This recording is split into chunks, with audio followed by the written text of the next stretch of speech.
মানে একটা ভ্যালু আর এর যে ভ্যালুটা ছিল এটা, আর ডিরেকশনটা কি ছিল যে আপনি পজিটিভ দিকে না নেগেটিভ দিকে। আর রিগ্রেশন আমরা পড়বো, রিগ্রেশনে আসার আগে আপনাদের ইন্ডিপেন্ডেন্ট ভেরিয়েবল আর ডিপেন্ডেন্ট বলা লাগবে।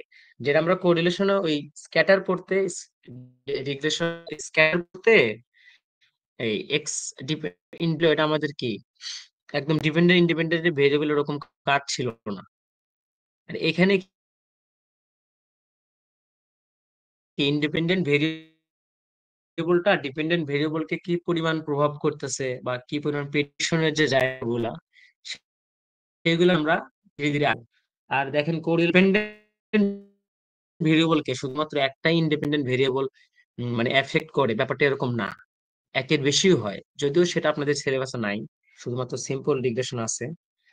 যাই হোক, আপনার এই regression analysis is a set of statistical method used for estimation of relationship between A dependent variable and on or more independent variables. মানে আপনি যখন রিগ্রেশন করবেন তখন ডিপেন্ডেন্ট ভেরিয়েবল আর ইন্ডিপেন্ডেন্ট ভেরিয়েবলটা মাস্ট মাথায় রাখতে হবে। ঠিক আছে, এখন দেখেন লেখা আছে যে on or more independent variable, মানে ইন্ডিপেন্ডেন্ট ভেরিয়েবল একটা হতে পারে, একের বেশিও হতে পারে।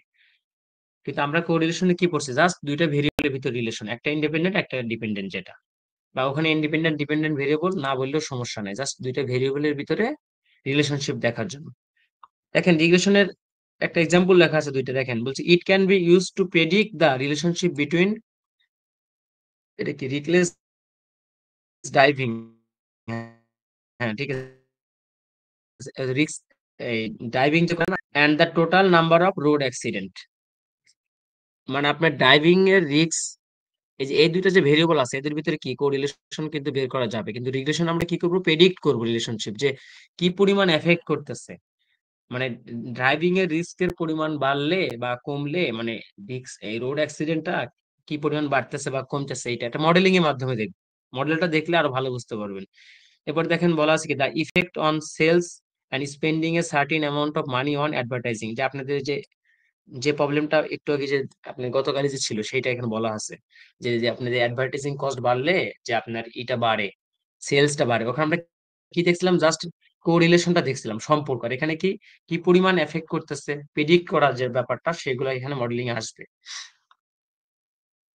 তো দেখেন আমরা কোরিলেশনের পারপোজ কি পড়ছিলাম, যে ডিগ্রি অফ রিলেশনশিপ, আর এটা কি ছিল ডিরেকশন অফ রিলেশনশিপ।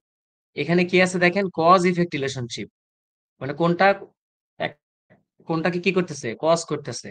মানে আর ওইখানে জাস্ট কোরিলেশনে কি দুইটার ভিতরে সম্পর্ক দেখে, এইটুকুই শেষ। আর এখানে কি কজ ইফেক্ট, কোনটা কাকে ইফেক্ট করতেছে। আর একটা কি প্রেডিকশন, এই যে প্রেডিকশন বেশি ইম্পর্টেন্ট, মানে আমরা প্রেডিকশন করবো যে এই রিলেশনশিপ থেকে আমরা প্রেডিকশনটা করব। দেখেন কোরিলেশন যাওয়ার আগে কি বল, রিগ্রেশনে যাওয়ার আগে কি বললাম, types of variables in regression analysis, dependent variables আর ইন্ডিপেন্ডেন্ট ভেরিয়েবলস, এই দুইটা ভেরিয়েবল সম্পর্কে আপনাদের সবার আগে জানা লাগবে। এই শুনতেছেন আপনারা? জি স্যার। জি স্যার। হ্যাঁ, আমি জাস্ট মডেলিং এ যাই, তারপরে সবগুলোকে আবার সাম আপ করবো, জাস্ট একটু শুনেন, মনোযোগ দিয়ে শুনেন, কঠিন লাগবে না। Okay sir. এখন দেখেন ডিপেন্ডেন্ট ভেরিয়েবলস আর ইন্ডিপেন্ডেন্ট ভেরিয়েবল সম্পর্কে আমরা অলরেডি জানি। দেখেন ডিপেন্ডেন্ট ভেরিয়েবলস কি, the variables where value is influenced or it is predicted, মানে যে ভেরিয়েবলটা আমরা কি প্রেডিক্ট করব বা যা যে ভ্যালুকে কি ইনফ্লুয়েন্স করে অন্য একটা ভেরিয়েবল, লাইক আপনাকে ইন্ডিপেন্ডেন্ট ভেরিয়েবল আপনাকে ডিপেন্ডেন্ট ভেরিয়েবলকে কি করে, ইনফ্লুয়েন্স করে না। তার মানে কি the variable where value is influenced, যে ভ্যালুটা ইনফ্লুয়েন্সড হয়। যেমন আপনার গতকালে আপনি এক্সাম্পলটাতে কি ছিল, যে সেলস যে ভেরিয়েবলটা, সেলসটা কি ইনফ্লুয়েন্সড হয় বা সেলসটাকে কি করা যায়, প্রেডিক্ট করা যায়, যে আপনি অ্যাডভার্টাইজমেন্টের বেশি বা কমের উপরে আপনার সেলস এর যে কম বেশিটা সেটা কি প্রেডিক্ট করা যায়। দেখেন the dependent variable is also known as, অনেক নাম আছে, এখানে দুই একটা নাম দিছি, রেসপন্স ভেরিয়েবল। রেসপন্স কিসের জন্য, ধরেন আপনি একজনকে জিজ্ঞেস করলেন যে এই তোমার এই সেলসটা কিরকম হয়েছে অ্যাডভার্টাইজমেন্টের উপরে, এই রেসপন্স যেটা মানে যেখান থেকে আমরা ডেটাটা নিব, সেই ডেটাটা অবশ্যই আমরা কিসের নেই, রেসপন্স ভেরিয়েবল নেই। রেসপন্স মানে প্রশ্ন করলেন উত্তর পাইলেন, সেখান থেকে রেসপন্সটা আসছে, মানে কি পরিমাণ সেলস হয়েছে এইটাই তো। এটাকে রিগ্রেসও বলে, মানে যেটাকে রিগ্রেস করে, মানে রিগ্রেশন থেকে রিগ্রেস কথাটা আসছে। অর এক্সপ্লেইন ভেরিয়েবল, এক্সপ্লেইন মানে কি যেটাকে এক্সপ্লেইন করা যায় বা প্রেডিক্টেড করা যায়, এখান থেকে নামগুলো আসছে। জাস্ট একটু মাথায় রাখবেন, রেসপন্স ভেরিয়েবল, রিগ্রেস ভেরিয়েবল বা এক্সপ্লেইন ভেরিয়েবল। আর ইন্ডিপেন্ডেন্ট ভেরিয়েবলটা কি, the variable which influence the value of the dependent variable, মানে যে ভ্যালুর মাধ্যমে আমরা ডিপেন্ডেন্ট ভেরিয়েবলটাকে ইনফ্লুয়েন্স করতেছি বা প্রেডিক্ট করতেছি, সেই ভেরিয়েবলটা আমারটা কি?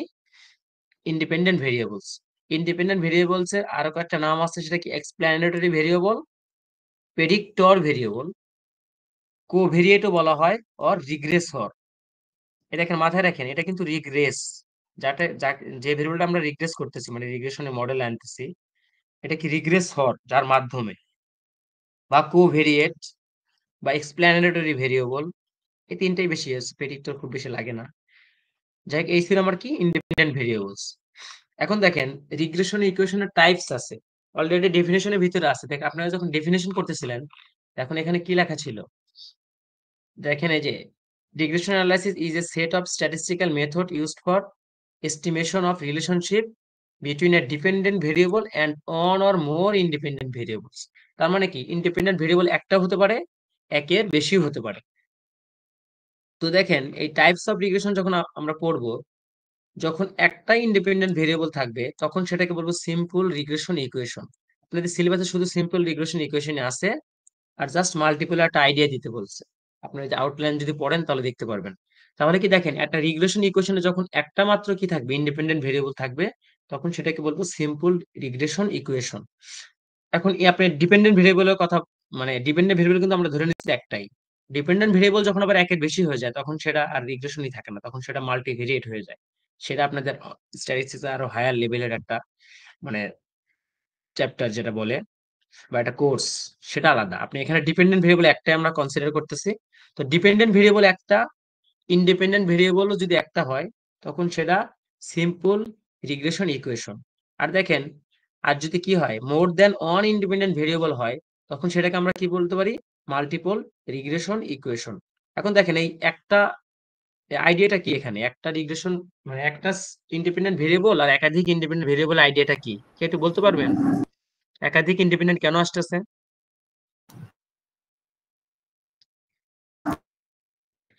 এই তারেক সুজাত, এই যে কালকে যে পরীক্ষাটা জি নিলাম, স্যার। ওখানে কি ছিল আপনার? সেলসটা ছিল ডিপেন্ডেন্ট ভেরিয়েবল, আর স্যার ওখানে ইন্ডিপেন্ডেন্টটা কি ছিল? স্যার অ্যাডভার্টাইজিং ওখানে না? অ্যাডভার্টাইজিং কস্টটা ছিল স্যার ইন্ডিপেন্ডেন্ট ভেরিয়েবল ওখানে, আর সেলসটা একটা ছিল ছিল। এখন ডিপেন্ডেন্ট। এই একের অধিক কেন দরকার, মানে কি আসতে পারে, কিরকম বলেন তো? স্যার সেলস আর ইয়ের উপর রিজন, স্যার রিজন যেখানে নাকি ইয়ে করতেছে ওটাও ইন্ডিপেন্ডেন্ট ভেরিয়েবল হতে পারে, বা সরি হ্যাঁ হ্যাঁ, অডিয়েন্স মানে দেখেন, কতজন আছে। মানে যত আপনি ইন্ডিপেন্ডেন্ট ভেরিয়েবল বাড়াবেন, তত মডেলটা ভালো হবে না? মানে জি দেখেন, সেলসটা শুধুমাত্র কি আপনি অ্যাডভার্টাইজিং উপর ডিপেন্ড করে? স্যার, আরো প্রিসাইজ হবে, মানে আরো অনেক হ্যাঁ, আরো ফ্যাক্টরস তো প্রিসাইজ হবে। এফেক্ট আপনি করে। যত মডেলে ইন্ডিপেন্ডেন্ট ভেরিয়েবল বাড়াতে পারবেন, তত আপনার কি এস্টিমেটটা কি হবে? ভালো হবে। জি স্যার, ধরেন অ্যাকুরেট। আপনি যদি একজন স্টুডেন্ট, মানে স্টুডেন্টের রেজাল্টের উপরে একটা মডেল করেন, তখন এটা ধরেন একটা ইন্ডিপেন্ডেন্ট ভেরিয়েবল আপনি কনসিডার করেন সবার আগে কি? স্টাডি আওয়ার, এটাই তো করেন। জি স্যার। এখন এটা আপনার রেজাল্ট পাওয়া যায়, কিন্তু আরো অনেক অনেক ফ্যাক্টর থাকে, যে তার ফিনান্সিয়াল কন্ডিশন কিরকম, তার মেন্টালিটি কিরকম, পরিবারকে অনেকে আছে না, পড়াশোনার সুযোগ পায় না, বা পড়াশোনা চাইলেও পড়তে পারে না, জি বা স্যার। তার একটা পরিবেশ কিরকম আছে, ফিনান্সিয়ালি তার কোনো টেনশন আছে কিনা, বা তার একাডেমিক, যে আপনার ব্রাকের যে ক্যাম্পাস, ক্যাম্পাস থেকে আপনার বাসার ডিস্টেন্স কত দূরে। একজন ডিস্টেন্স কাছে হলে কিন্তু সে অল্প সময় যাইতে পারে, তো পড়াশোনার সময়টা পায়। তার মানে কি, অনেক অনেক ফ্যাক্টর থাকে না? জি স্যার। এগুলো সবই আমার কি ইন্ডিপেন্ডেন্ট ভেরিয়েবল। জি তো স্যার। যদি আমার ইন্ডিপেন্ডেন্ট ভেরিয়েবল আমি একটা কনসিডার করি, তখন সেটা আমার কি হবে? Simple regression equation. আর যদি জি আপনি স্যার। একের অধিক চিন্তা করেন, তখন সেটা কি হবে? মাল্টিভ্যারিয়েট। Multiple regression equation. সবাই বুঝতে পারছেন? জি স্যার। জি স্যার। হ্যাঁ। এখন দেখেন, সিম্পল রিগ্রেশন ইকুয়েশনের মডেলটা কিরকম। ছোট্ট একটা লেকচার করছি, জাস্ট আরেকটা ছোট জিনিস অ্যাড করলে করব, প্রিসাইসলি করা হয়েছে আর কি। দেখেন, লেট ওয়াই বি দা রেসপন্স ভেরিয়েবল। এখন ওয়াইটাকে সবসময় আমরা যে ইন্ডিপেন্ডেন্ট ধরি, ডিপেন্ডেন্ট ধরি। ডিপেন্ডেন্ট ভেরিয়েবলের নাম কি ছিল? রেসপন্স ভেরিয়েবল, একটু আগে যে বললাম। রেসপন্স মানে যার থেকে আপনি কি ডেটাটা পাচ্ছেন বা জিজ্ঞাসা করে পাচ্ছেন, রেসপন্স। যেমন বললাম যে স্টুডেন্টের রেজাল্ট, যেটা ডিপেন্ডেন্ট ভেরিয়েবল ছিল, এটা তো একটা রেসপন্স ভেরিয়েবল। কালেক্ট করবেন কাউকে জিজ্ঞাসা করে। তো let y be the response variable and we want to explain y by a single explanatory variable x। মানে আমরা y টাকে প্রেডিক্ট করতে চাই শুধুমাত্র একটা এক্সপ্লেনেটরি ভেরিয়েবলের মাধ্যমে। এক্সপ্লেনেটরি ভেরিয়েবল মানে ইন্ডিপেন্ডেন্ট ভেরিয়েবল, যেটা ধরেন কথার কথা স্টাডি আওয়ার, আর y টাকে ধরেন বললেন সিজিপিএ। তাহলে মডেলটা কি হবে? y ইকুয়াল টু, এই যেরকম alpha plus beta x plus epsilon. আপনারা ইন্টারমিডিয়েট এরকম পড়ছেন না? এই এই যে y ইকুয়াল টু, এই যে এম এক্স প্লাস সি, মনে আছে? y equal two mx plus c, এটা মনে আছে? জি স্যার, লিনিয়ার ইকুয়েশন। হ্যাঁ, mx প্লাস c। এখানে শুধু দেখেন একটা এপসাইলন আছে, সেটা বলতেছে ওইখানে আপনি ইন্টারমিডিয়েট এপসাইলনটা পড়েন না, এটা বলে কি এপসাইলন না। এখন দেখেন আপনি ইন্টারমিডিয়েট যখন y equal two mx plus c পড়ছিলেন, ওই সিটা কি ছিল? কনস্ট্যান্ট ছিল না? জি স্যার। আর এমটা কি ছিল? ঢাল ছিল না? এমটা ঢাল। জি স্যার। এটা গ্রেডিয়েন্ট। হ্যাঁ দেখেন, অনেকটা ব্যাপারটা এরকম, এটা সিম্পল লিনিয়ার রিগ্রেশনে দেখেন, এটা কিন্তু লিনিয়ার রিগ্রেশন। লিনিয়ার কেন? যে এক্স এর উপর কি নাই? স্কোয়ার নাই। আমরা ওইদিকে যাচ্ছি না, আমরা সবই কি পড়বো? লিনিয়ার পড়বো। কোয়াড্রেটিক যেটা, ওটা কি সাধারণত এক্স এর উপর কি থাকে? স্কোয়ার থাকে না? সেটা আলাদা। বুঝতে পারতেছেন? জি স্যার। এখন দেখেন y equal to alpha plus beta x plus epsilon. এপসাইলনটা বলতে দেখেন এখানে ওয়াইটা কি? y is the predicted value for the dependent variable for any given value of the independent variable, মানে এই x এর ভ্যালুর জন্য y এর যে ভ্যালুটা, সিম্পল কথা। এই দেখেন আলফাটা কি? এই যে আলফাটা বলছে আমরা এখানে বলবো, এই যে যেটা আপনি ওখানে কনস্ট্যান্ট পড়ছে, এখানে এটা স্ট্যাটিস্টিক্যালি ডিগ্রেশনের নাম হলো, মনে রাখবেন, আলফা ইজ দ্য ইন্টারসেপ্ট। আর স্লপ মানে তো ঢাল, জানেন। The predicted value of y when x is zero. দেখেন এই লাইনটা কেন বলা হয়েছে? যদি এক্সটা জিরো হয়ে যায় তখন ওয়াই ইকুয়াল টু আলফা। এপসিলনের কথা ভুলে যান, এপসিলনটা এরর জাস্ট ম্যাচ করার জন্য, এটার কোনো ওরকম ভ্যালু নাই। এটা যখন আমি এখান থেকে গড় নিব, যেটা আপনাদের এখানে নেওয়ার দরকার পড়বে না, জাস্ট একটু শুনেন। যদি আমি এখান থেকে গড়ে ওয়াই এর ভ্যালুটা বের করি, তখন এই এই যে এক্স এরর যে আছে, এররের গড়টা জিরো। সেটা আমি আসতেছি ধীরে ধীরে আপনাদের বলে দিচ্ছি। জাস্ট আপাতত মনে করেন যে মডেলটা লেখার জন্য রাখা হয়েছে, এই যে ইটা রাখা হয়েছে ইয়েলোটা ব্ল্যাক থেকে। ওকে, তাহলে আলফাটাকে কি বলবো? ইন্টারসেপ্ট। তার মানে কি, ধরো যদি এক্স জিরো হয়ে যায়, তখন তো এক্স জিরোর সাথে বিটা মানে কি? ধরেন স্টাডি আওয়ার জিরো, একজন স্টুডেন্ট কি করে না? মোটেও সে পড়াশোনা করে না, তারপরে তো তার একটা রেজাল্ট আসবে, আসবে না? জি স্যার। ওইটা হলো আমার কি? ওইটা আমার আলফা। বুঝতে পারছেন? ধরতে পারতেছেন ইন্টারসেপ্টে কেন বলেছে এক্স জিরো? হ্যাঁ স্যার এখানে কি আর একটার চেয়ে বেশি ধরতেছে? মানে এখানে আলফা যেটা আছে আর এপসিলন যেটা আছে, এখানে কি না না, এই যে দোনোটা? এক্স, এই যে এক্সটা ইন্ডিপেন্ডেন্ট ভেরিয়েবল, একটা এক্স, এক্স দেখেন। হ্যাঁ স্যার, এক্সটা তো আর এই, ইন্ডিপেন্ডেন্ট ভেরিয়েবল। আলফা আর এপসিলনটা কি কাজ করতেছে স্যার এখানে? আচ্ছা কনস্ট্যান্ট আলফা এরা? তো বললাম, আলফাটা কি বললাম? ইন্টারসেপ্ট। একটা মডেলে সবসময় ইন্টারসেপ্ট থাকে, মানে যদি আপনার রিগ্রেসর মানে যদি আপনার ইন্ডিপেন্ডেন্ট ভেরিয়েবল নাও থাকে, তাও তো একটা ডিপেন্ডেন্ট ভেরিয়েবল একটা রেজাল্ট আছে না? জি স্যার। ধরেন আপনার ওয়াই হলো আপনার মানে প্রোডাকশন, মানে স্টার্টিং আপনি ভ্যালু জমিতে বা কি, এরকম কিছু স্যার? হ্যাঁ হ্যাঁ, ধরেন আপনি ওয়াই, ওই ওয়াইটা ধরেন আপনি জমির ফসল একটা, ধরেন আপনি জমিতে চাষ করতেছেন, ওয়াইটা হলো কি আমার ফসল। আর এক্সট্রা কি একটা ফার্টিলাইজার, তো ফার্টিলাইজার সাথে ফসলের উৎপাদনের একটা সম্পর্ক আছে না? জি স্যার। ফার্টিলাইজার কম বেশি হইলে তো ফসল বাড়ে বা কমে। ধরেন ফার্টিলাইজারই দিবেন না, তারপরে একটা অল্প হোক বেশি হোক একটা ফসল আসবে না? জি স্যার। সেইটা আমার কি? আলফা। ধরেন স্টাডি ও আওয়ার একদম জিরো, তারপরে তো একটা রেজাল্ট আসবে, সেটা আমার কি? Alpha intercept. আর এই যে এপসিলন সম্পর্কে আসবে, এপসিলন একটা এরর, এই যে একটা এরর ধরা হয় একটা, এই যে এখানে আছে না স্যার, একটা এটা কি এরর টার্ম, জিরো মানে আপনি এরর যখন, টাইপের? মানে আমাদের ক্যালকুলেশনে কোনো এরর হবে এরকম কিছু আমরা ধরে নিই? হ্যাঁ হ্যাঁ আমি ওটা আসতেছি ধীরে ধীরে। আপনি আপাতত এপসিলন, এই যে একটু পরে বলতেছি, মানে রিগ্রেশন যখন মডেলিং যাবেন তখন আপনার একটা এরর থাকবে। জি স্যার। এখন আমি যেটা বললাম, এখানে আপনি যদি গড়ে এই যে ফসল বা রেজাল্ট বের করতে চান, মানে এক্সপেক্টেড ভ্যালু অফ ওয়াই, যেটা যেটা গড়, সিম্পল কথা, আপনি যখন গড়ে রেজাল্টটা করবেন, এই গড়ে যখন মডেলিং এ যাব, তখন এই এররটা থাকবে না। দেখেন আমি যে একটু আপনাদের একটু ফরওয়ার্ড করি, দেখেন এই যে এখানে একটা ইকুয়েশন দেখতেছেন না? এখানে কি কোনো এরর আছে? না স্যার, এখানে এপসিলনটা নাই স্যার। হ্যাঁ, আপনার এইভাবেই রেজাল্টটা আসবে। যখন ম্যাথ করবেন তখন লাস্টে এরর থাকবে। এররটা জাস্ট মডেলিং এর বোঝানোর জন্য করে। এই যখন এস্টিমেট করে ফেলবেন, মানে রেজাল্ট পেয়ে যাবেন। এস্টিমেট মানে কি? পেয়ে গেছেন না? মানে আপনি ধরেন ফসল কতটুকু হয়েছে বা আপনার রেজাল্ট কিরকম, এটা ধরেন পেয়ে গেছেন, পাওয়ার পর এখানে আর কি এরর আছে? না স্যার। নাই। এইটা আপনি যখন মডেল পাবেন এরকম, বা ধরেন এই যে লাস্টে যখন এই যে এরকম ভাবে রেজাল্ট পাবেন, এই যে এটা এরকম, তখন দেখবেন কোনো এরর থাকবে না। সরি, এটা নেই, যে এটা, তখন এরর কি হবে না? থাকবে না। এররটা কেন আনা হয়েছে আমি বলতেছি, সবাই একটু শুনেন, তাহলে একদম সহজ হবে। কোরিলেশন মতো এখান থেকেও অ্যান্সার করতে পারবেন। তাহলে দেখেন, তাহলে ওয়াইটা কি বললাম? প্রেডিক্টেড ভ্যালু, মানে ইন্ডিপেন্ডেন্ট ভেরিয়েবল এক্স এর জন্য। আর আলফাটা কি? ইন্টারসেপ্ট। আমার কি? The predicted value of y when x is zero, যখন এক্স একেবারেই থাকে না, তারপরেও একটা ডিপেন্ডেন্ট ভেরিয়েবল ভ্যালু থাকে, সেটা আমার আলফা। আর beta is the regression coefficient. রিগ্রেশনের ক্ষেত্রে রিগ্রেশন কোএফিসিয়েন্ট বলে, সেটা আপনি কি পড়ছেন? স্লোপ বা ঢাল। এই বিটাটা আমার কি? স্লোপ বা ঢাল। এটা কি? এটার ইন্টারপ্রিটেশন কি হবে? How much we expect y to change x increases. যেমন দেখেন, এটা আপনি পরে ম্যাথটা করলে আরো ক্লিয়ার হবেন। ধরেন এই এক্স এর মান অন ধরেন 2 করে ফেললেন, তাহলে কি বিটা 2 গুণ বেড়ে যাবে না? সরি, বিটা কি 2 দিয়ে যখন গুণন হবে তখন ওয়াইটা কি দ্বিগুণ বেড়ে যাবে না? জি স্যার, বিটা গুণ বাড়বে মানে। হ্যাঁ, জি মানে স্যার। কি এই যে হ্যাঁ, এক্সটা যত বাড়াবেন এখানে ওয়াইটা কি সেভাবে বাড়তেছে। আচ্ছা, এখানে যদি ওই যে নেগেটিভ ইফেক্টের যে প্রবলেম যদি থাকে, ধরেন একটা একটা বাড়লে একটা যে কমে, এরকম এই যে ইন্টারনেটের কথা যে বলছিলাম, মানে ইন্টারনেট ইউজ করলে রেজাল্ট কমে, সেরকম মডেল হলে তখন আবার এখানে প্লাস না হয় কি অটো কি আসবে, মাইনাস আসবে না? নেগেটিভ থাকবে। জি স্যার। তখন সেটা কমেন্ট স্যার নেগেটিভ তখন হয়ে কি যাবে। স্যার ওটা মাইনাস হয়ে যাবে, মানে নেগেটিভের দিকে?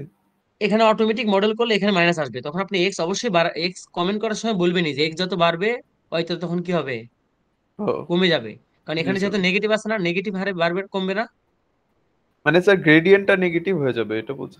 হ্যাঁ হ্যাঁ, আচ্ছা আমি আপনাদের ম্যাথ করার আগে এখান থেকে বুঝাই দিই, তাহলে বুঝবো। দেখেন এই দেখেন এই মডেলটা দেখতে পাচ্ছেন সবাই? জি স্যার। এখন দেখেন এখানে আলফা কত, 50 না? জি স্যার। জি sir. Y equal to alpha plus beta x, তার মানে কি যে 50 এর কমেন্ট কি করছে এই দেখেন, alpha equal to 50 suggest that if a student doesn't study at all 0 hours their expected exam score is around 50। এটা বুঝতে পারছেন আলফার কমেন্ট?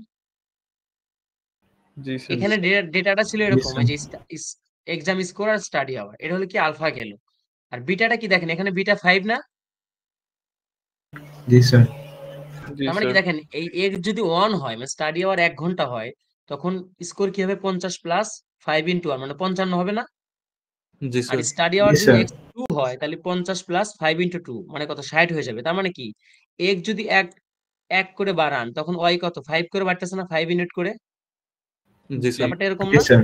জি তার জি। মানে দেখেন এই যে লেখা আছে slope coefficient 5 indicates that on average, মানে গড়ে for each additional hour of study, মানে 1 ঘন্টা যদি স্টাডি বাড়ান, that exam score is expected to increase by approximately 6 points.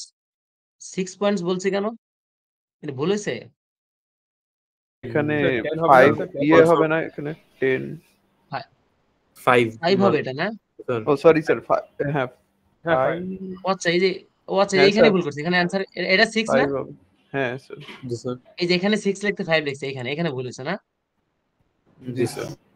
আচ্ছা, আপলোড করে দেওয়ার সময় ঠিক করে দিব, এখানে 6 হবে, ঠিক আছে? এই যে বিটা কত, 6 না? জি স্যার। এই যে আলফা কত, 50, বিটা 6। তাহলে দেখেন, তাহলে কি বললাম, যদি এইটা কি আপনি স্টাডি আওয়ার যদি 1 ঘন্টা বেশি ইনক্রিজ করে দেন, তখন আপনার অ্যাপ্রক্সিমেটলি রেজাল্টটা কত হবে, 6 পয়েন্ট বেড়ে যাবে স্কোর যেহেতু এটা, ঠিক আছে? তাই পারতেছে না? দেখেন এই যে 50 প্লাস 5 ছিল, এটা যদি এক্স 1 না হয় 2 হয় তখন কি হবে, 50 প্লাস 10 হবে। এক্স যদি 3 হয় তখন 50 প্লাস কি হবে, 15 হবে না? জি স্যার। তার মানে কি জি স্যার। 5 করে বাড়তেছে।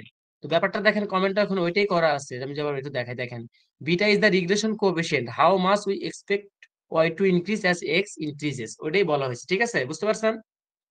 জি স্যার। জি আর স্যার। এক্স তো এখানে কি ছিল, এক্স তো ইন্ডিপেন্ডেন্ট ভেরিয়েবলই ছিল। এই যে X is the independent variable, the variable we expected is influencing Y, এটা তো আপনারা জানেন। আচ্ছা, আমি একটু এটা একটু এখনই ঠিক করে ফেলি, একটা সেকেন্ড।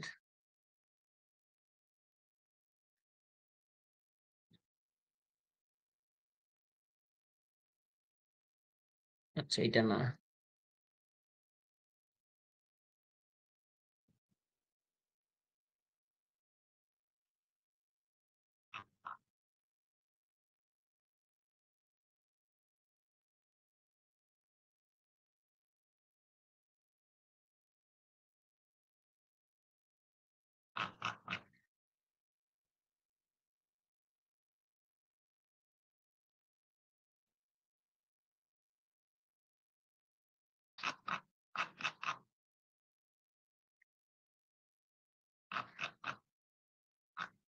ঠিক আছে, এখন দেখতে পাচ্ছেন?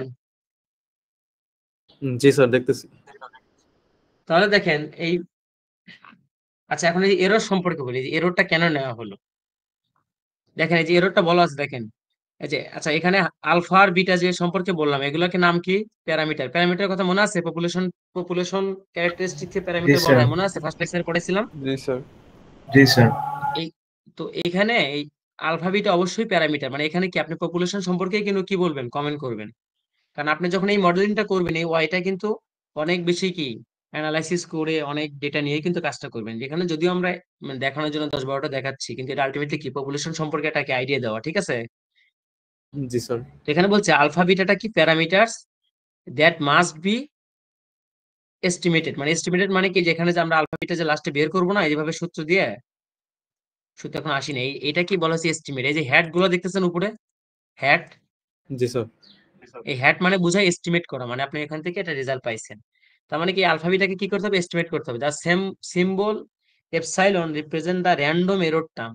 দেখেন, this does not mean that a mistake is been made, it is simply a symbol use to indicate the absence of exact relationship between x and y. তার মানে কি, এই যে একটু আগে যে আমরা পড়তেছিলাম যে এখানে যে স্টাডি আওয়ারটাকে আমরা বলছি যে স্টাডি আওয়ার কম বা বেশিতে আমার কি রেজাল্টের একটা ইফেক্ট, এখানে কি শুধুমাত্র স্টাডি আওয়ারটা কি আমার ফ্যাক্ট, আরো আরো ভ্যালু ছিল না, আরো আরো আরো আরো সিনারিও আমার আছে না, যেটা একটু আগে বললাম। স্যার আমরা যদি স্যার বাকি সব ইন্ডিপেন্ডেন্ট ভেরিয়েবল গুলি যদি মানে ওগুলো যদি কনসিডারেশনে নেই, তাহলে কি এই এপসিলনের ভ্যালু কি কমে যাবে না? মানে এটা তো হ্যাঁ হ্যাঁ, ওইটার আপনি যত কারণেই নিবেন তখন আসছে। এটা কম বোঝায়, হ্যাঁ হ্যাঁ, এপসিলন কমই বোঝায়। দেখেন এপসিলনটা মেইনলি আবার এইভাবে বোঝানো যায় যে ধরেন আপনার একটা এই রিলেশনশিপ নিতে গেছেন, ধরেন একটু একটু কম নিলেন, আবার একটা কি বেশি নিলেন, এই কম আর বেশি যে হবে না, এটা গড়ে, এই গড়ে এররটাকে জিরো ধরা হয়। মানে আপনি যখন ওই যে ওয়ান অ্যান্ড এভারেজ, দেখেন সবগুলা কিন্তু কমেন্ট যখন করছেন এখানে কিন্তু এভারেজ লেখা আছিল। দেখেন এই যে এখানে এখানে কিন্তু লেখা আছে ওয়ান অ্যান্ড এভারেজ, এই কথাটা অবশ্যই আছে। এই যে এক্সপেক্টেড এক্সাম স্কোর, আচ্ছা এখানে এভারেজ, এই যে এখানে ওয়ান অ্যান্ড এভারেজ লেখা আছে, এই যে এভারেজ, জি স্যার। এটা বুঝাইছে গড়ে কতটুকু চেঞ্জ হচ্ছে। তো গড় যখন চিন্তা করবেন তখন এই যে এররের কিছু কম কিছু বেশি, এটা নিয়ে গড়টাকে এভারেজে কি ধরা হয়, জিরো ধরা হয়। কিন্তু এররটাকে কি বুঝাইছে, এটা কোনো মিস্টেক না, এটা একটা বুঝাচ্ছে কি আমার যে এখানে এক্সাক্ট রিলেশনশিপটা একদম পাওয়া সম্ভব না, কারণ এখানে আরো আরো ফ্যাক্টর আছে, আপনি যতই অ্যাড করেন তার মানে কি এটা কাছাকাছি পাবেন, একদম এক্সাক্টটা কি পাবেন। আপনি যখন কমেন্ট করবেন না যে এটা স্যার, বাড়লে এটা বাড়তেছে, এটা কমলে এটা কমতেছে, সেটা কি একদম এক্সাক্ট সবসময় কি ওটা ফিক্সড? না তা কিন্তু না। তো সেটা সেই জন্য স্যার একটা এরর কনসিডার করা হয়। স্যার হ্যাঁ বলেন। আমরা যে স্ক্যাটার প্লটটা করি, তো আমরা যে বেস্ট ফিট গ্রাফটা নেই, বেস্ট ফিট গ্রাফ থেকে যে নোডের দূরত্ব, এটা কি এরর? হ্যাঁ হ্যাঁ, মানে কিছুটা মানে কম বেশি হচ্ছে, যে ওখানে কিছুটা আপার হয়ে যায় নিচে হয়ে যায় না, এরকম না, ওইটাই, জি হ্যাঁ স্যার। ওইটাই বুঝাচ্ছে যে কিছুটা ধরেন আপার হয়ে যায় কিছুটা ডাউন হয়ে যায়, অন অ্যান এভারেজে সেটাকে কি ধরা হয়, জিরো ধরা হয়, ঠিক আছে? এই দেখেন, যখন আপনি মডেলটা এস্টিমেট করে ফেললেন, মানে সবগুলা, এই দেখেন এস্টিমেটেড মডেল মানে কি, এই যেখানে যে বললাম আলফা বিটাটা প্যারামিটার যেটাকে এস্টিমেট করতে হবে, তো আপনি যখন এস্টিমেটেড করে ফেলবেন মানে আলফা বিটার ভ্যালু জানবেন, তখন এই মডেলটা কি হবে, Y hat equal to alpha hat plus beta hat X. বুঝতে পারছেন? দেখেন জি এক্স এ স্যার। কোনো হ্যাট নাই, মানে এক্স তো আপনি ভ্যালু বসাচ্ছেন তারপর ওয়াই পাচ্ছেন। তো যখন এক্স যখন একটা ভ্যালু বসাবেন, বিটা হ্যাট আলফা হ্যাট পেয়ে যাবেন, সবই যখন হ্যাট মানে এস্টিমেটেড ভ্যালু পেয়ে গেলেন, তখন ওয়াইটা কি হবে, পেয়ে যাবেন, সেজন্য ওয়াইটা হ্যাট। এখন এখানে এই এই যে আলফা হ্যাট আর বিটা হ্যাট আমি সূত্র দিয়ে দিছি, এগুলো আপনাদের মানে বের করার কোনো সুযোগ নাই, এখানে এটা লিস্ট স্কোয়ার এস্টিমেটের মাধ্যমে এটা বের করা হয়। এটা কিভাবে বের করা হয়, এই যে এরর আছে না, এখানে এরর দেখতে পাচ্ছেন, জি স্যার। জি স্যার। এররটাকে স্কোয়ার করে সাম করে, ওই যে ম্যাথমেটিক্যাল যখন ডিফারেন্সিয়েশন করে, মানে ডিফারেন্সিয়েশন যে করে ওভাবে করে এই দুটো বের করা হয়। এগুলো আপনাদের এখানে যাওয়ার কোনো সুযোগ নাই, জাস্ট এই সেজন্য কি ভ্যালুগুলো কি করছি লিখে দিছি, ঠিক আছে? সবার আগে কি বের করবেন, এই বিটা হেড আছে না, রিগ্রেশন কোএফিসিয়েন্ট বা স্লোপ, এটা আগে বের করবেন। কারণ দেখেন এই যে আলফা হেডের ভিতরে কি বিটা হেড আছে না, দেখতে পাচ্ছেন? জি স্যার। জি স্যার। তার মানে কি বিটা হেডটা আপনার আগে লাগবে। বিটা হেডটা কি লাগবে দেখেন, সিম্পলি সহজ, ওই যে অনেকাংশে পিয়ারসনের সূত্রের মতোই। দেখেন পিয়ারসনের সূত্রের উপরে কিন্তু এইটুক ছিল, কালে করছেন মনে আছে, কি sir, summation of X square I root Y নাই স্যার। মাইনাস, না উপরে দেখেন, উপরে তো রুট ছিল না কালকে, উপরে টুক দেখেন, উপরে কি রুট ছিল কালকে, ছিল না কিন্তু। না স্যার, নিচে স্যার, না নিচে। স্যার।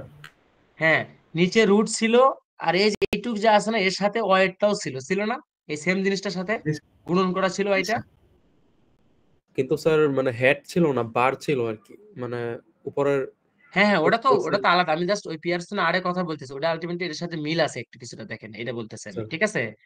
যখন বিটা হেড পেয়ে যাবেন তখন আলফা হেডটা কি হবে, দেখেন এই যে এখান থেকে বের করছি, দেখেন আলফা হেডটা কি হবে, ওই যে y bar minus beta head x না, জি। এখানে একটু জি ভুল স্যার। হয়েছে, এই যে ওয়াই বার দেখতেছেন না এখানে, জি স্যার। এখানে বিটা হ্যাট এক্স হ্যাট না, বিটা হ্যাট এক্স বার হবে, বিটা হ্যাট এক্স বার 4 না। আচ্ছা আমি এই যে আগের দিনের মতো ভুল করছি, এখানে এক্স হ্যাট দিছি সব, আপনারা কি বাকি যারা সবাই আছেন সবাই কি শুনতেছেন কি বলতেছি? জি স্যার। জি স্যার। কেমন আছে? কঠিন লাগতেছে? জি স্যার। আচ্ছা আমি ওইটা এটা ঠিক করে দিই। আমি ওই যে আচ্ছা আমি এভারেজটা কেন আছে সেটা বলতেছিলাম, একটা সেকেন্ড দাঁড়ান। হুম,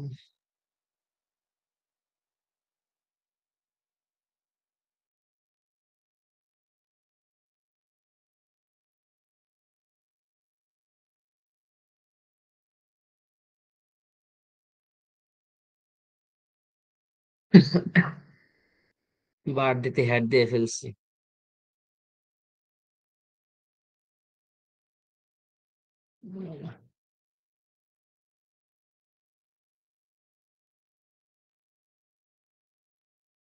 আপনারা কি অনেক এরকম কাজ করতে পারেন?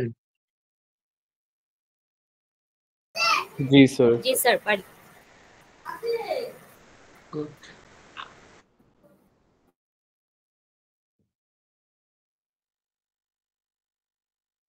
এটা হবে এক্স বার, এই যে কোরিলেশনের চ্যাপ্টারটা এখানে এক্স হেড দিয়ে ফেলছিলাম, ওইখান থেকে কপি করার জন্য এরকম ভুল হয়েছে। এখন মনে হয় ঠিক আছে।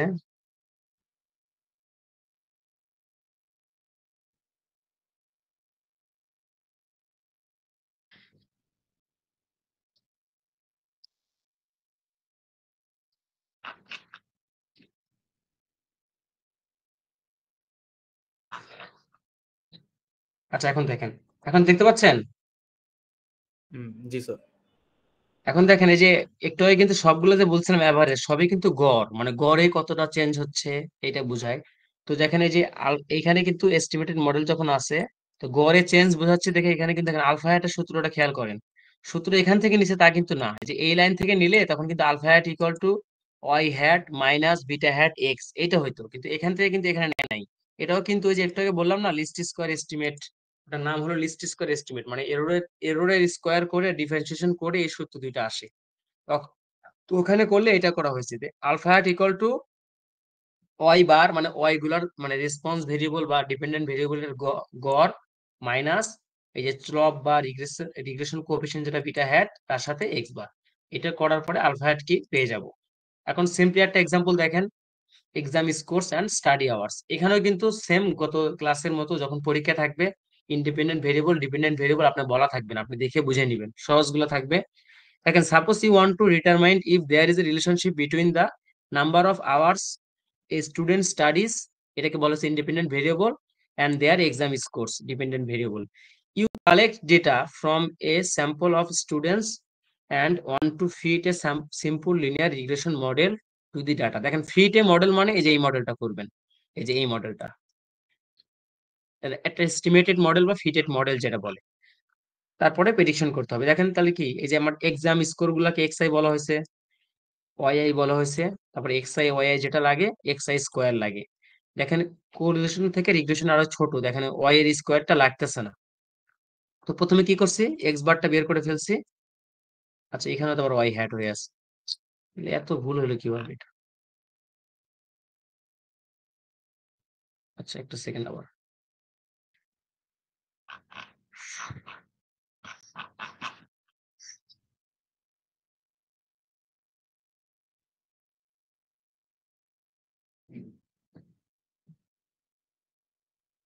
স্যার এক্সাম্পলটা শেষেও একটু ভুল আছে।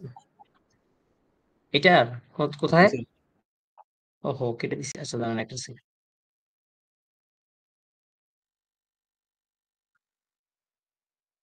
কোথায় বলেন তো একটু, কোথায় ভুল আছে?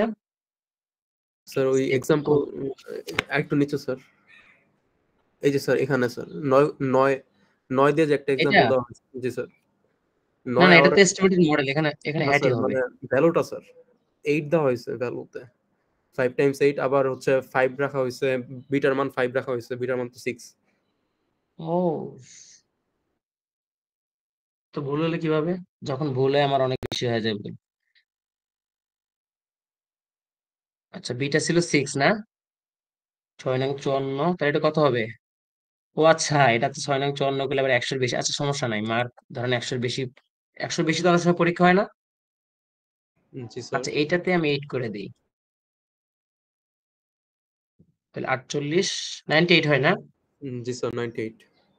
থ্যাংক ইউ আগে। স্যার বিটা তো 5ই দেয় স্যার। আর কেটে দিচ্ছি কেন বারবার? বিটা এখনো 5 এ আছে? বিটা 6 ছিল। উপরেই দেয়া ছিল স্যার। Beta 6 sir. আচ্ছা, এইটা তো না। সেকেন্ড।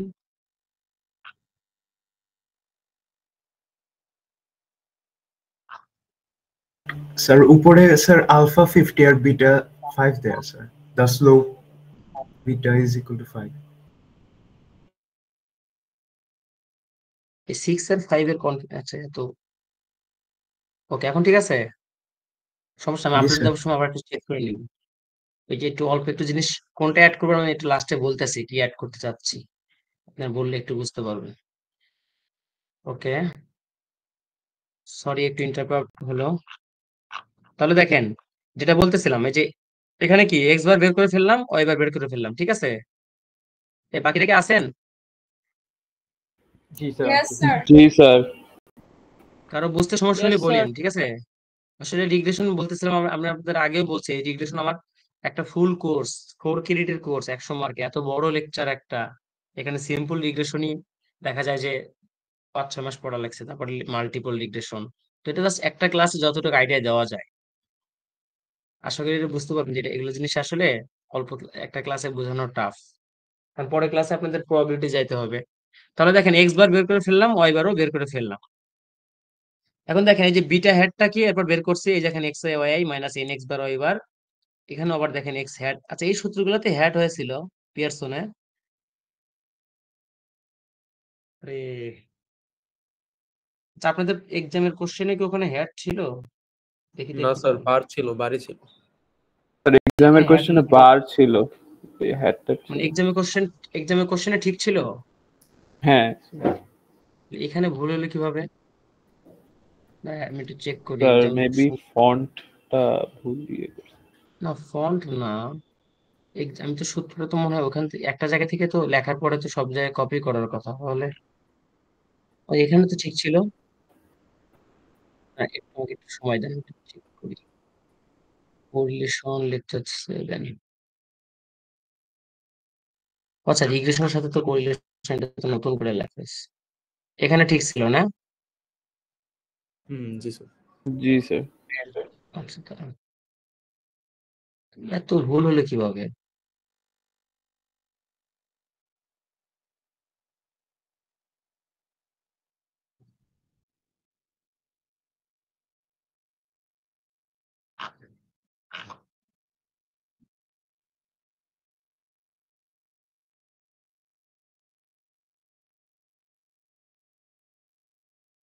পরবর্তী আজকে আর একটা ক্লাস আছে নাকি এরপরে আপনাদের?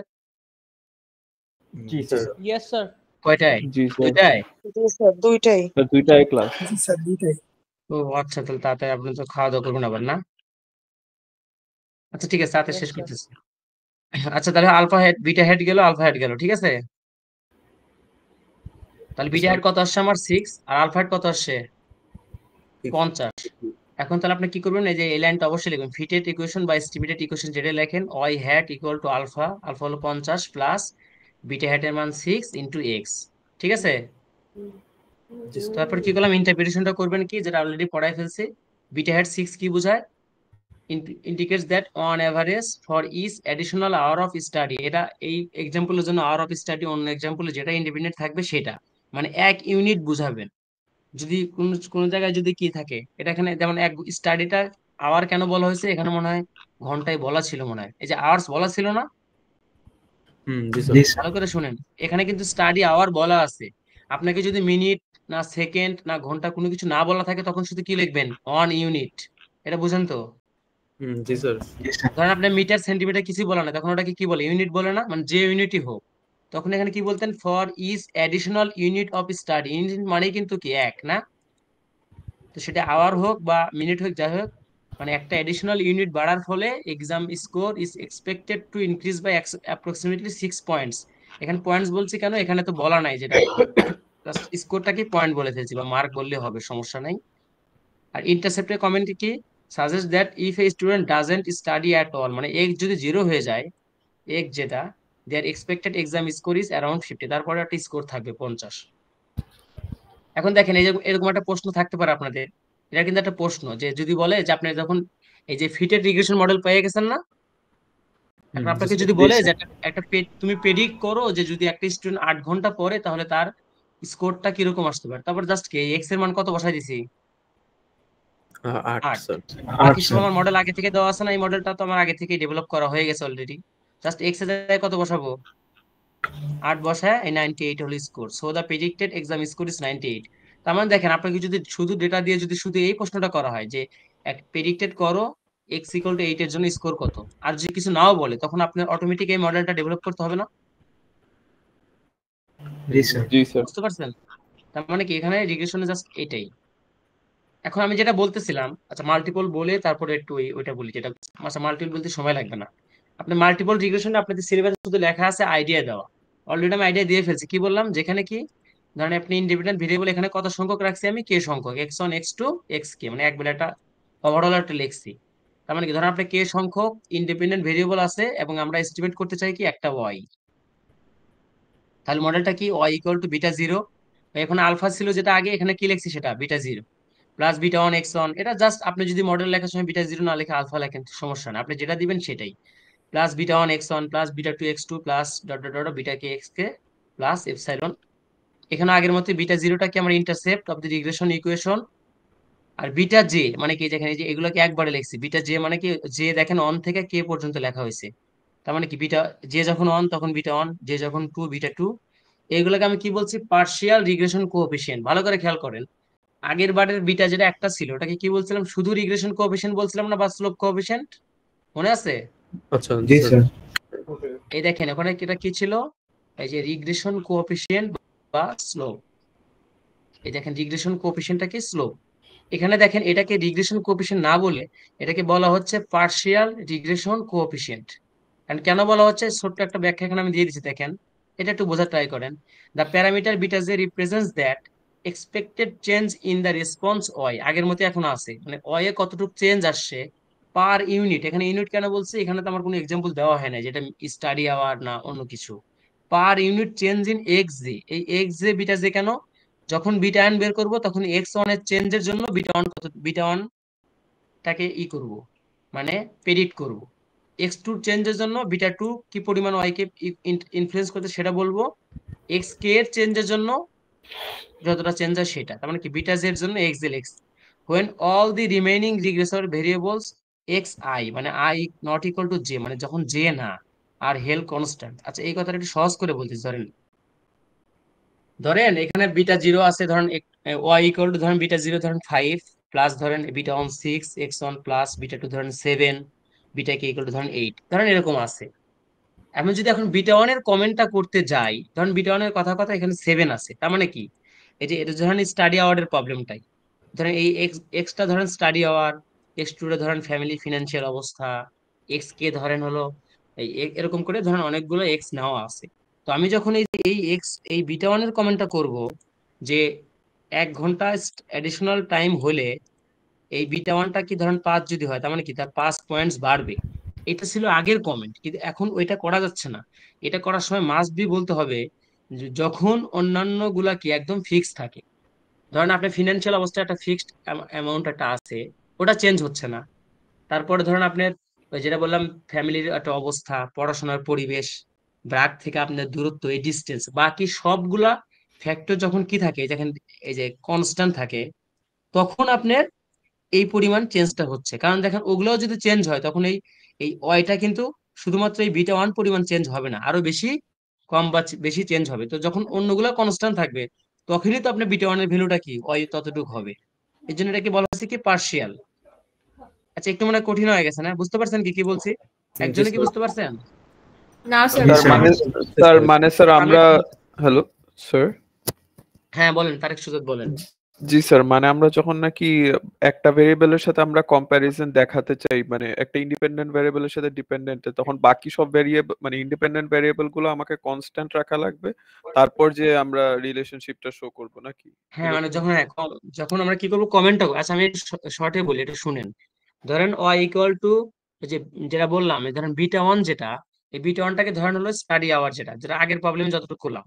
বিটা ওয়ানটাকে ধরেন স্টাডি আওয়ার, ধরেন বিটা টুটা ছিল ফিনান্সিয়াল অবস্থা, এক্স টু সরি বিটা না, এক্স ওয়ানটা কি আমার ইন্ডিপেন্ডেন্ট ভেরিয়েবলটা কি আমার স্টাডি আওয়ার, এক্স টুটা কি ফিনান্সিয়াল অবস্থা, এরকম করে অনেকগুলো ভ্যালু আছে। তো ধরেন এই বিটা ওয়ানের মান ধরেন আগের মতোই আছে, ধরেন এই যে এইটাই আছে, এই যে 50, এই যে 6 সরি ধরেন 50 × 6 আছে, ধরেন এইটা আছে 6x, বাকি আরো গুলো আছে। এখন আমি যদি বলি যে এক্স 1 ঘন্টা বাড়ার ফলে এই যে ওয়াইটা 6 পয়েন্ট বাড়তেছে, এখন এটা বলার সময় কিন্তু অবশ্যই বলতে হবে যে বাকিগুলা কি কনস্ট্যান্ট আছে, ফিক্সড আছে। কারণ বাকিগুলো ফিক্সড আছে বলেই না এই এখানে কি 6 পয়েন্ট বাড়তেছে, কারণ বাকিগুলোও যদি বাড়ে তখন তো আপনার 6 না হয় আরো বেশি বাড়বে। তো এইটা বলার জন্য বলতে হবে এইগুলো সব কনস্ট্যান্ট। আবার যখন আমি বিটা টু বলবো তখন বাকিগুলো কি বলবো, কনস্ট্যান্ট বলবো। এইটাই জাস্ট। এখন কি একটু বুঝতে পারছেন? জি স্যার। জি স্যার।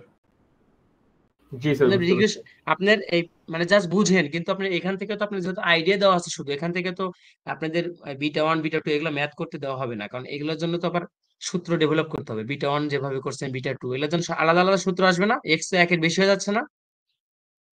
জি স্যার। সূত্র দরকার নাই, কিন্তু একটা মডেল থাকলে যেন ইন্টারপ্রিট করতে পারেন। ধরেন আপনার জাস্ট একই একই ইন্টারপ্রিটেশনই, ধরেন ধরেন এক্স, এই এক্স ওয়ানটা যদি স্টাডি আওয়ার হয় ওইটাই বলবেন যে স্টাডি আওয়ার 1 ঘন্টা বাড়লে আপনার এক্সাম স্কোর ধরেন কথা কথা 5 পয়েন্টস বাড়তেছে, জাস্ট এটা অ্যাড করে দিবেন, remaining that other independent variable are held constant. এরপর ধরেন বিটা টুটা ধরেন বিটা টু ইন্টু এক্স টুটা ধরেন আপনার কি ফিনান্সিয়াল অবস্থা, মানে কি বলবেন ফিনান্সিয়াল অবস্থা যদি তার 1 ইউনিট পরিবর্তন হয়, সেটা হতে পারে টাকাতে থাকলে টাকা, ডলারে থাকলে ডলার, বা যেভাবেই সেটা আপনার এক্স এ থাকে, তো বলবেন যে ফিনান্সিয়াল অবস্থার 1 ইউনিট পরিবর্তন হলে তখন তার এই পয়েন্টটা এত বাড়ে বা এত কমে। Remaining that other other independent variable গুলো কি কনস্ট্যান্ট। জাস্ট ওই আগের আগের ইন্টারপ্রিটেশনটা আছে, জাস্ট এই কনস্ট্যান্ট কথাটা এক্সট্রা বলা লাগবে। এখন ক্লিয়ার হয়েছেন সবাই? জি স্যার। জি স্যার। জি স্যার। আচ্ছা এখন যেটা জি স্যার।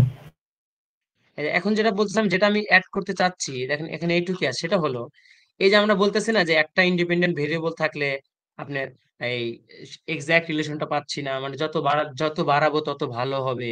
তো মানে এরকম আমরা এরকম একটা কথা বলতেছি না আমরা, দেখ জি বুঝতে স্যার। পারছেন? তো মডেলের একটা নাম আছে coefficient of determination, coefficient of determination বা ক্যাপিটাল আর এর স্কোয়ার, যেটা নোটেশন, বা অনেক ক্ষেত্রে আমরা এই যে পিয়ারসনের যে স্মল আর পড়ছে এটার স্কোয়ারের ভ্যালুটা, এইটা দ্বারা কমেন্ট করা যাবে যে আমার এই যে এক্স যদি একটা থাকে, তো এই একটা এক্স এর মাধ্যমে ওইটাকে কত পার্সেন্ট এক্সপ্লেইন করা যাচ্ছে। কারণ কথা কথা ভ্যালুটা আসলে 0.7, তার মানে কি 70% ভেরিয়েশনটা আমি এক্সপ্লেন করতে পারছি ওই একটা এক্স দ্বারা। তো এরকম যখন অনেকগুলো এক্স থাকবে তখন ওই আলটিমেটলি আর এর মান, আর স্কোয়ার মান একটাই আসবে, যত এক্স বাড়বে আর স্কোয়ারের মান তত বাড়ে। কারণ কথা কথা আপনি একটা এক্স না নিয়ে 5-7টা ভেরিয়েবল নিলেন, ওই যে আপনার যেটা বললাম ফিনান্সিয়াল অবস্থা, ডিস্টেন্স, অনেকগুলো নিলেন, দেখবেন আর স্কোয়ারের মানটা বেড়ে যাবে, কথা কথা 95 হলো। তার মানে কি বলবো, আমরা 95% মার্কের ভেরিয়েশনটা এই কয়েকটা ইন্ডিপেন্ডেন্ট ভেরিয়েবল দ্বারা এক্সপ্লেইন করা যায়। জাস্ট আর স্কোয়ার একটা ভ্যালু আসবে, তারপরে কি তার ইন্টারপ্রিটেশন। এখন আর স্কোয়ার যে ক্যালকুলেশনটা, সেটা ম্যাট্রিক্স এর মাধ্যমে একটু কঠিন ভাবে করা যায়, একটু সহজ ভাবে ওইটাই আর কি দেখছি অ্যাড করা যায় কিনা। বা যেটা বললাম পিয়ারসনের যে আর এর ভ্যালুটা ছিল সেটার স্কোয়ার করে করা যায়। দেখেন আপনারা যখন গতকাল ম্যাথ করছিলেন হয়তো আপনাদের অ্যান্সারটা ধরেন কথার কথা 0.9 আসছিল, তো 0.9 এর স্কোয়ার করে দিলে সেটা আসলে হলো 0.8 তো এইটা কমেন্ট হলো 81% ভেরিয়েশন ইন সেলস। গতকাল সেলস এর এক্সাম্পলটা ছিল না, ওই যে সেলস এর যে ভেরিয়েশনটা হচ্ছে এটার 80% এক্সপ্লেইন করা যায় অ্যাডভার্টাইজিং কস্টের উপরে, যেহেতু এখানে একটাই আছে। তো আপনি যদি আরেকটা ভ্যালু অ্যাড করতেন, কথার কথা যেটা আপনি তখন বললেন যে আপনি দোকানের প্লেসটা কিরকম আছে তার উপর সেলস বাড়তেছে কিনা। ধরেন আপনি খাতা কলমের দোকান এডুকেশনাল ইনস্টিটিউটের পাশে যে পরিমাণ বিক্রি হয়, একটা বাজারের ভিতরে যদি তোর কাঁচা কাঁচা বাজারের ভিতরে গিয়ে একটা খাতা কলমের দোকান দেন, সেরকম কিন্তু বিক্রি হবে না। তো আপনি যদি ধরেন কথার কথা ওই ওই সেলস এর দোকানে, সেলস ধরেন খাতাপত্রের দোকান, ডিস্টেন্স একটা ভেরিয়েবল নিতেন, তখন ধরেন কথার কথা আপনার ভ্যালুটা পয়েন্ট, পিয়ারসনের ভ্যালুটা 0.9 না আসে, ধরেন কথা কথা 0.95 আসতো, তো এটাকে স্কোয়ার করে দিলে আসে হলো 0.9025। তার মানে কি 90% variation in sales can be explain by this two explanatory variable, like এই যে আপনি যেটা অ্যাডভার্টাইজিং কস্ট আর যেটা বললাম ডিস্টেন্স। এরকম একটা জিনিস আমি অ্যাড করতে চাচ্ছি, সেটা হলে আপনাদের জাস্ট এক লাইনে একটা কমেন্ট করতে হবে, বেশি বড় কিছু না। এখন যদি শুধুমাত্র পিয়ারসন দিয়ে করি তাহলে অলরেডি তো বলেই ফেললাম, ওই পিয়ারসনের যে আর এর ভ্যালুটা পাইছেন ওটাকে স্কোয়ার করে দিয়ে বলা যাবে, কিন্তু সেটা কোরিলেশনের সাথে আর কি রিগ্রেশনে একটা অ্যাড হয়ে যায়, কোরিলেশন ম্যাথের ভিতরে রিগ্রেশন ঢুকে যায়। এখন আরো দেখি শুধুমাত্র সূত্র লিখে দিয়ে করান যায় কিনা, কারণ সূত্রটা আর কি ম্যাট্রিক্স নোটেশন হয়ে যায়, তো যদি ওরকম এক্সাক্ট স্ট্রেট ফরওয়ার্ড সূত্র আপনাদের দিতে পারি তাহলে দিব, না হলে কোরিলেশনের ওই আর স্কোয়ারের মাধ্যমে জাস্ট বলবো। ব্যাপারটা কি বুঝতে পারছেন কোন কনসেপ্টে কথা বলছি? ক্লিয়ার? জি স্যার। জি স্যার। মানে আমি কত পার্সেন্ট আমার এই মডেলটা আমার ডিপেন্ডেন্ট ভেরিয়েবলকে আমি ইন্ডিপেন্ডেন্ট ভেরিয়েবল গুলো আমি এখানে অ্যাড করছি, একটা হোক বা একের বেশি হোক, মানে সিম্পল রিগ্রেশন হোক বা মাল্টিপল হোক, যে আমি যে আমার ইন্ডিপেন্ডেন্ট ভেরিয়েবল গুলো নিছি সেটা আমার ডিপেন্ডেন্ট ভেরিয়েবল